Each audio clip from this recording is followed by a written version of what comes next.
Assalamualaikum warahmatullahi wabarakatuh. Waalaikumsalam warahmatullahi wabarakatuh, Ya, Bu Rima. iya. Selamat pagi teman-teman. Selamat pagi semuanya, Iya, Bu selamat pagi. Alfius. Selamat pagi semuanya mahasiswa STI Surakarta. Hmm, Apa kabar? Semoga semuanya baik-baik aja ya. Amin ya. Amin. Oke, Bu. Kita ngomongin apa nih? Hari ini kan kita mau bahas untuk yang pertemuan ke-6 ya. Materinya tentang activity based costing. Jadi Oke. ini adalah lanjutan dari kemarin kita sudah bahas juga tentang biaya. Lalu itu gimana caranya untuk perhitungan biaya produk per unitnya seperti itu. Oh gitu. Oke, Bu. Boleh kita mulai ya mungkin ya. Oke, Ini kita pertemuan keberapa sih? ke-6. Oh, ke-6. Oke. Lumayan panjang ya perjalanan ya. Iya, bentar lagi udah mau TS nih, Bu. Iya. Kayak di ABC, apa? Activity based costing, atau aktivitas biaya berbasis aktivitas. Gunanya buat? Ini nanti kita apa namanya akan saya jelaskan di slide. Oke. Jadi aktivitas based costing ini salah satu pendekatan untuk perhitungan penentuan biaya per unit suatu produk. Nah, ada beberapa. Nah, kita biasanya kan menghitung biaya produk itu dilakukan dengan menjumlahkan semua komponen biaya produk kan. Ada Iya. biaya bahan baku, terus biaya tenaga kerja langsung dan biaya overhead. Iya. Nah, ada beberapa pendekatan untuk penentuan biaya produk ini. Sebentar, next. Nah, ada pendekatan konvensional dan pendekatan kontemporer. Nah, pendekatan konvensional ini biasa yang digunakan itu adalah metode tarif tunggal dan metode tarif departemental. Ini ada contohnya nanti setelah slide ini. Kemudian kalau pendekatan kontemporer itu ada ini yang akan kita bahas, yaitu pendekatan berbasis aktivitas atau activity based costing seperti itu. Gitu. Yang kontemporer berarti nih. Iya. Nah, kalau tarif tunggal ini tuh biaya overheadnya yang membedakan tarif tunggal sama departemental tadi untuk biaya perhitungan konvensional itu bedanya adalah kalau biaya overhead di tarif tunggal ini diasumsikan hanya dipicu oleh satu pemicu pada semua fasilitas produksi di pabrik. Nah, tapi kalau untuk tarif departemental biaya overhead ini diasumsikan bahwa setiap departemen itu memiliki pemicu biaya yang berbeda-beda seperti itu. Oh, iya juga sih. Nah, kalau kelebihan dan kelemahannya biaya yang berbasis unit tadi yang kita bahas untuk yang perhitungan konvensional itu memang lebih mudah sih aplikasinya. Terus data yang dibutuhkan tuh juga lebih relatif sederhana. Tapi kekurangannya itu dia sering mengakibatkan distorsi dalam penentuan biaya produk. Jadi sedikit ada penyimpangan gitu loh. Mungkin kurang akurat lah. Gitu. Jadi ketidakakuratan sistem biaya konvensional ini bisa jadi karena asumsi biayanya itu hanya berdasarkan aktivitas pemicu dari produk tersebut, dari biaya tersebut. Padahal banyak aktivitas yang biayanya itu dipicu oleh faktor lain, nggak hanya satu pemicu, tapi bisa beberapa pemicu seperti itu. Oleh karena itu, tadi ada pendekatan kontemporer yang saat ini memang sudah banyak digunakan. Nah, itu adalah activity based costing, di mana pendekatan perhitungan biaya ini membebankan biaya sumber daya itu ke dalam objek biaya seperti produk atau jasa atau konsumen berdasarkan aktivitas yang dilakukan oleh objek biaya. Nah, produk atau jasa perusahaan itu kan hasil dari aktivitas. Aktivitas itu adalah penggunaan sumber daya yang menghasilkan biaya. Ada dua keyakinan dasar dalam activity based costing ini, karena biaya itu merupakan akibat dari pelaksanaan aktivitas dan aktivitas itu penyebab munculnya biaya. Penyebab biaya atau aktivitas itu dapat dikelola. Jadi tujuan utamanya yaitu tadi mengurangi adanya distorsi atau penyimpangan dalam perhitungan biaya produk yang sering dijumpai dalam sistem biaya berbasis unit. Seperti itu, Bu Rima. Iya, jadi dia datang untuk melengkapi sebelumnya. Jadi untuk memperbaiki perhitungan yang konvensional seperti itu. Nah, tahapan untuk sistem ABC ini jadi dia mengidentifikasi biaya sumber daya dan aktivitas. Itu ada 4 level aktivitas, level unit, level batch, level produk, dan level fasilitas. Level unit ini ya dia berdasarkan dari unit, lebih berhitung ke unit per unitnya. Kalau batch itu berarti perhitungannya secara kalau batch itu secara grup gitu. Nah, kemudian yang kedua itu mengalokasikan biaya ke dalam objek biayanya. Nah, terus yang ketiga itu mengalokasikan biaya aktivitas ke dalam objek biaya. Jadi ini kuncinya dalam pengerjaan nanti juga kayak gini ya Bu ya? Iya, betul. 3 tahapan ini. Tahapannya. Nah, ini contohnya. Oke. Jadi di sini ada Bellring, nama perusahaannya. Dia mempunyai data tentang aktivitas overhead untuk membentuk jumlah biaya overhead.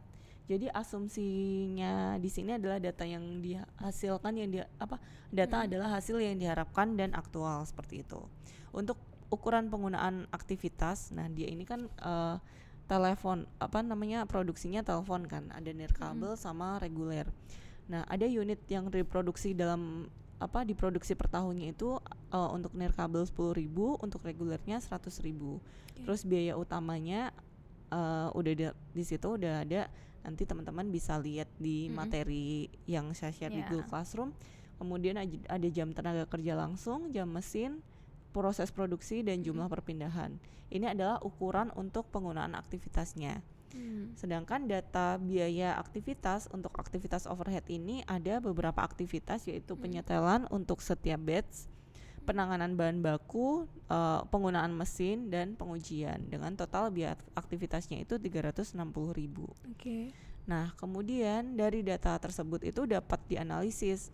Aktivitasnya itu kan ada 2 tadi ya, aktivitas penyetelan dan penanganan bahan baku, serta aktivitas daya dan pengujian. Ini digerakkan oleh 2 pemicu yang berbeda. Untuk aktivitas penyetelan dan penanganan bahan baku ini digerakkan oleh jumlah proses produksi dan jumlah pemindahan. Sedangkan untuk aktivitas daya dan pengujian ini digerakkan oleh jam mesin serta jam tenaga kerja langsung. Sehingga untuk aktivitas non unit itu mewakili 50%. Yang ini tadi 50% itu kan tadi yang non unit itu dari daya dan pengujian. Ini akan dibagi ke proses produksi, berhubungan sama proses produksinya. Jadi di sini tadi untuk daya dan pengujian itu kan totalnya 180.000 biayanya, dibandingkan dibagi total biayanya dari jumlah biaya overhead itu. Sehingga kan aktivitas non unit ini mewakili 50%. Kemudian untuk rasio konsumsi untuk kedua produk tersebut di sini kita menghitung dari masing-masing aktivitas itu, kita menghitungnya dengan cara ini tadi, sesuai rumus yang itu tadi, ada tarif overhead dibebankan itu adalah anggaran biaya overhead per pool aktivitas dibagi anggaran diestimasi per pool gitu. Sehingga di sini kita penyetelan itu kan ada berdasarkan proses produksi tadi, nilainya adalah 20, untuk ukurannya 20, kemudian untuk reguler 10, dibagi total jumlah proses produksinya itu adalah 30. Sehingga di sini untuk penyetelan ada 20/30, hasilnya itu 0,67. Ini adalah penggerak aktivitasnya adalah proses produksi. Kemudian untuk penanganan bahan baku, ini kan proses penggerak aktivitasnya adalah jumlah perpindahan. Di mana tadi jumlah perpindahan itu yang diketahui adalah 60/90 kan. Untuk nirkabel 60 dibagi totalnya adalah 90, seperti itu.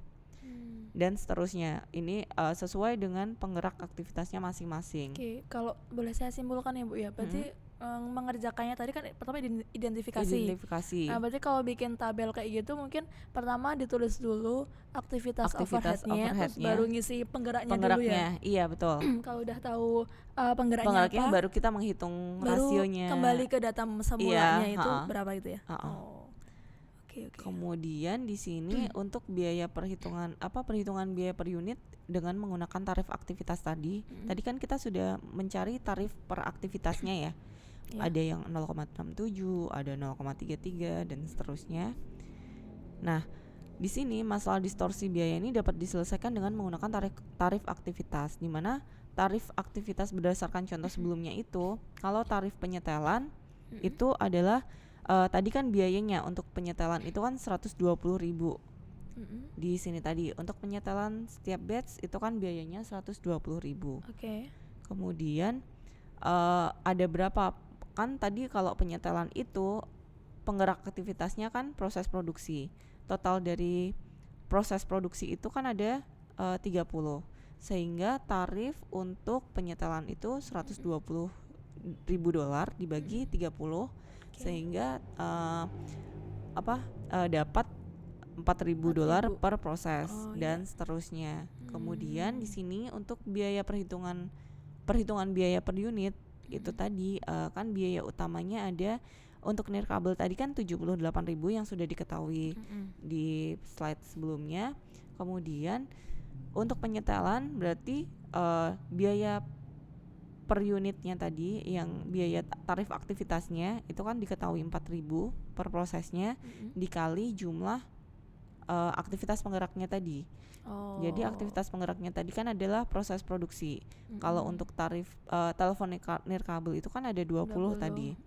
Sehingga di sini tarif untuk biaya per unitnya itu tarif aktivitas dikalikan dengan jumlah penggeraknya itu tadi. Seperti itu. Kemudian di sini didapat 80.000. Nah, seterusnya juga untuk penanganan bahan baku, penggunaan mesin dan pengujian. Sehingga setelah kita dapat dari masing-masing biaya per unit untuk overheadnya ini, kemudian dijumlahkan dari biaya utama ditambahkan biaya overheadnya. Kemudian tadi kan ada diketahui biaya unit per produksinya kan. Unit per produksinya itu adalah 10.000 untuk telepon nirkabel, sehingga biaya per unitnya ini adalah jumlah biaya manufaktur dibagi unit per produksi. Seperti itu. Itu sampai ke per unitnya ya. Iya, betul sekali. Nah, di sini perbandingan biaya produk berdasarkan fungsi dan aktivitas ini didapat dari tarif ini tadi, dari perhitungan. Ada tarif keseluruhan pabrik, tarif departemen, dan tarif aktivitas. Nah, pembebanan biaya dengan ABC ini merefleksikan pola konsumsi biaya overhead ini secara lebih baik, sehingga biaya ini lebih akurat dari pembebanan biayanya secara konvensional. Kita bisa tahu kira-kira ada kayak ada produktivitas yang kosong atau gimana seperti itu. Jadi untuk pengambilan keputusannya juga akan lebih akurat. Nah, di sini ada beberapa manfaat ABC, yaitu pengukuran profitabilitasnya itu tadi lebih baik, terus pembuatan keputusannya juga lebih baik. Jelas ya. Yang tadi ada perbaikan proses, di mana kalau pakai konvensional mungkin akan lebih banyak distorsi. Kemudian kalau pakai ABC ini perhitungannya lebih akurat gitu, lebih presisi. Nah, tapi juga ada keterbatasan ABC ini yang apa tuh? Ada alokasi. Kalau alokasi tuh kadang tidak sesuai dengan misalkan kalau kita mengalokasikan sesuatu kan sesuai yang kita harapkan, tapi belum tentu sesuai dengan kenyataannya, realisasinya kan seperti itu. Nah, terus yang kedua itu ada pengabaian biaya, di mana ada biaya-biaya yang tidak dimasukkan dalam perhitungan. Misalkan kayak biaya riset dan pengembangan seperti itu. Itu tidak masuk ya? Tidak, karena di sini benar-benar hanya menghitung biaya produk aja gitu. Sedangkan untuk ada keterbatasan biaya dan waktu, ini biaya untuk mengaplikasikan ABC ini memang lebih mahal dibandingkan menggunakan pendekatan konvensional seperti itu. Waktunya yang dibutuhkan juga lebih banyak karena kan data yang dikumpulkan juga harus lebih panjang seperti itu, Bu Rima. Terus udah selesai sih materinya sampai di sini. Jadi tadi kita udah bahas ABC, itu apa, fungsinya buat apa, terus tadi aplikasinya juga kan perhitungannya gimana, terus ada manfaat dan keterbatasannya. Iya, betul. Ya. Mungkin nanti ada latihan soal nggak, Bu? Ada. Mungkin nanti di Google Classroom atau di di kelas offline, mungkin kita akan lebih berlatih ke case-nya aja ya. Oh ya. Seperti itu. Ya nanti coba teman-teman gali lebih lanjut lagi di kelas diskusi online ataupun offline, soal-soal ataupun di diskusi offline-nya. Oke, mungkin itu dulu ya Bu ya dari pertemuan ke-6. Kita lanjutkan untuk pertemuan ke selanjutnya. Oke, makasih. Wassalamualaikum warahmatullahi wabarakatuh. Waalaikumsalam warahmatullahi wabarakatuh.